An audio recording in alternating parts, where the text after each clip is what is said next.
So I had another real nice clock come in the shop a couple days ago, and this is an Ansonia, but let's take it over to the bench and see what's going on with it. This is just a really nice Ansonia. First thing I'm going to do is get that dial off, so I'll need to remove those hands.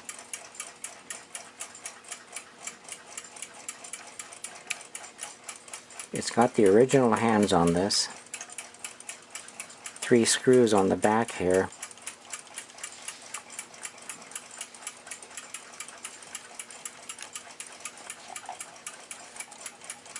Now that dial should drop right off of there now.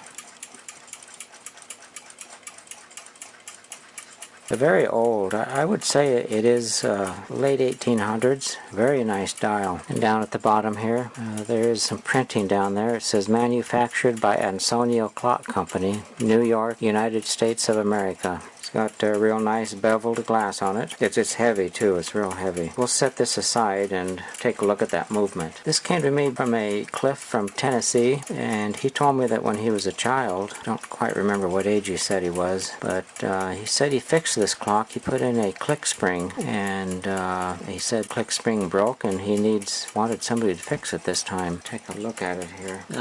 Yes, it looks to me like the click spring is broken, and actually it looks like it's missing. We'll get that fixed up. It looks like it could use a good cleaning. These pivot holes, there could be some rust on some of these pivots. It does look a little bit like rust. And over on this pivot here, that could just be dried up oil. All of these pivot points here, they should be pulled apart and cleaned. I mean, this is a very nice movement, and it is a little dirty in there. It's possible somebody may have oiled it with some high acid oil. Let's get this pulled apart so we can get it fixed up and get it running again.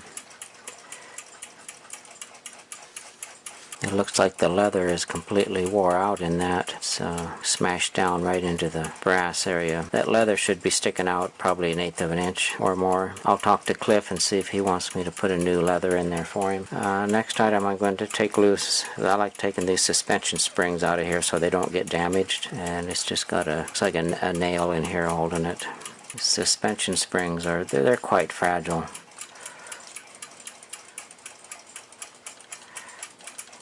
I wouldn't doubt if that's the original spring in there.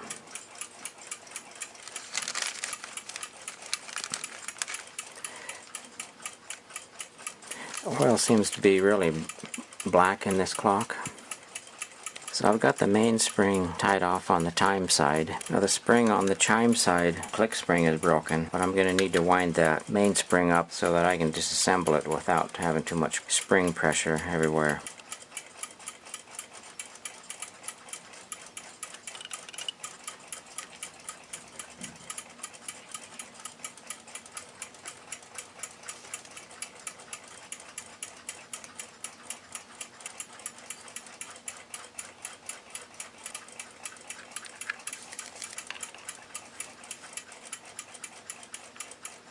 So it's time to lift that front plate off.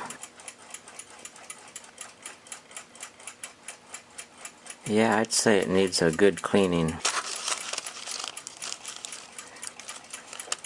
Before I can inspect too much on this, I'm going to go ahead and pre-soak this in some solvent and then get it cleaned up. After it's cleaned up, I'll go ahead and inspect it a little closer. Every part's in need of cleaning.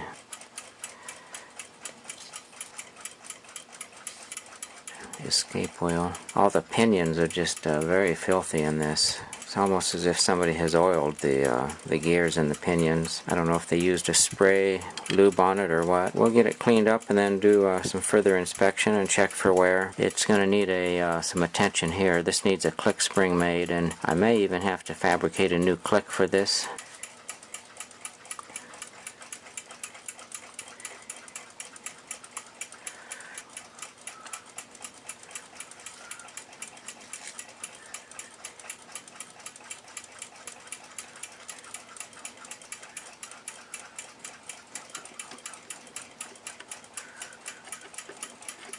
Just taking a quick look in here. You can see the oil has crystallized. Some of this looks like rust. A lot of it, the oil has turned to grease. time for this to be cleaned. And this here you can see where it almost looks like somebody has used some WD-40. Residue coming down here is where you would spray something similar to WD-40, then the dirt would run down. This pivot hole here looks like there may have been some rust going on there. This is the leftover oil from the mainspring that's turned to grease. A lot of this stuff is real gritty. It's almost like there's a fine layer of black dust in there. When I run my tweezers across there, it feels real gritty like dirt. This is the second wheel, and it looks the same as the rest of them. Just a lot of dirt between the leaves of the pinion here. Just this one wheel alone, you can see how much dirt I'm pulling off.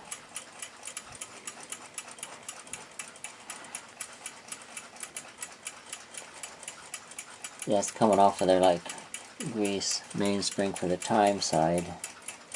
And you can see how the click spring goes in there. Let's release this and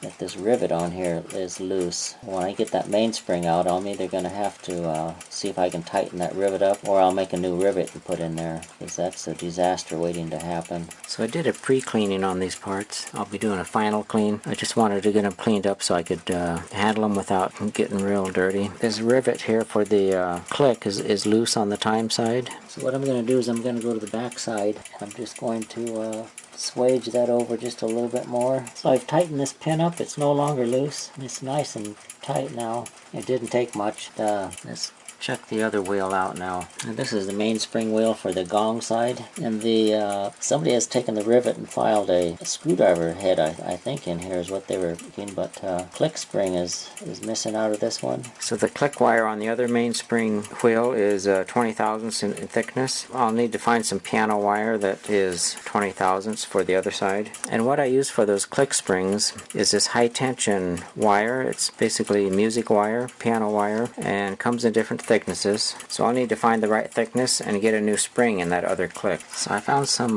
wire, the spring, right like so. Then we'll need to swage that so that it's snug in there.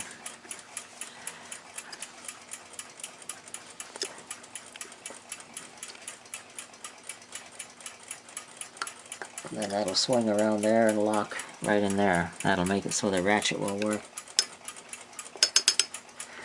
So we'll go ahead and cut that to length and get that mounted in there. So when I fix this click spring here, I'm going to need to remove this rivet in here. So I'm going to go over to the lathe right now and drill that rivet out. So I need to fabricate a rivet for the click. So I got the click ready to install. I also made a rivet for it. Now I'll just have to go ahead and peen this over and it'll be complete.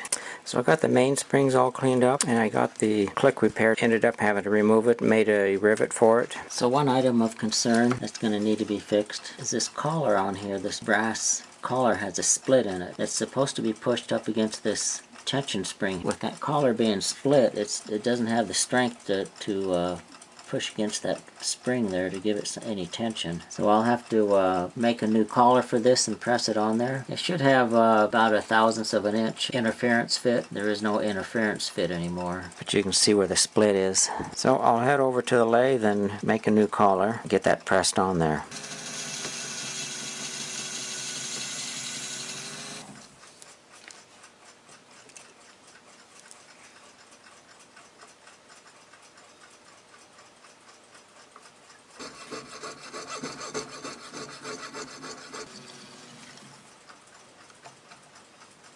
So here's the old friction sleeve. You can see it's got a split in it. And here's the new one that I made. Should work out just fine.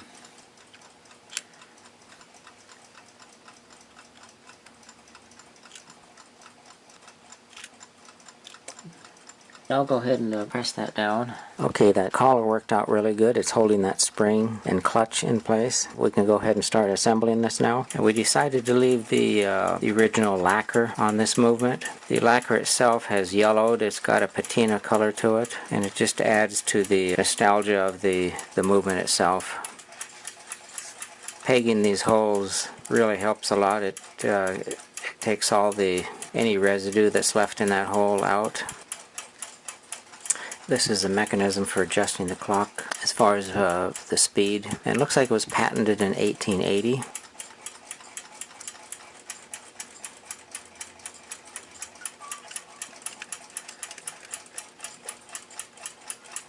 Locking washer. So it's time to oil the movement. Now this movement, when it was new, was the plates were polished and then they applied a lacquer to it. And I talked to the customer and they didn't want the original lacquer to be taken off and repolished. So this back side here, it is fairly shiny, but it has the old lacquer on there and it has like a patina to it.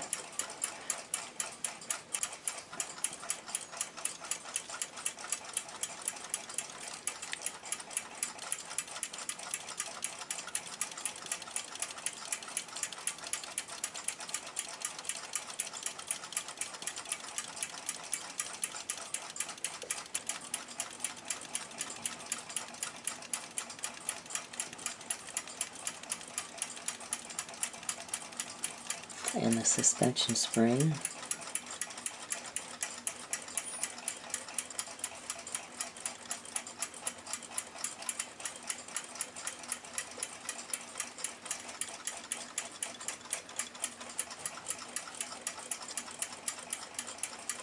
So the movement has been on the test stand for 2 weeks and it's run flawlessly.